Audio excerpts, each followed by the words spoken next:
খুশি হয়ে দিব্যেন্দু পণ্ডা 100 টাকা পুরস্কৃত করেছেন।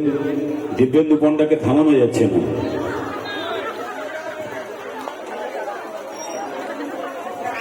এবং আরো পুরস্কার আছে। এবং ক্লাব এলস্টারের পক্ষ থেকে 100 টাকা পুরস্কৃত করা হয়েছে।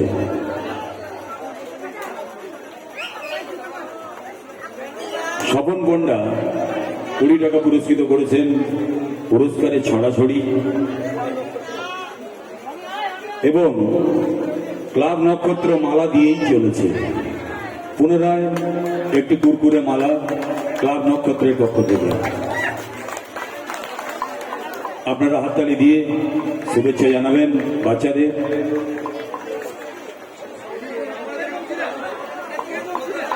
আর একটি ছোট্ট নৃত্যের পরে আমরা আসবো দুটো বিশেষ অনুষ্ঠানে, দেবতার গ্রাস নৃত্যানুষ্ঠান এবং সম্প্রীতি বন্ধন। দুটো অপূর্ব অনুষ্ঠান আমরা প্রত্যক্ষ করব।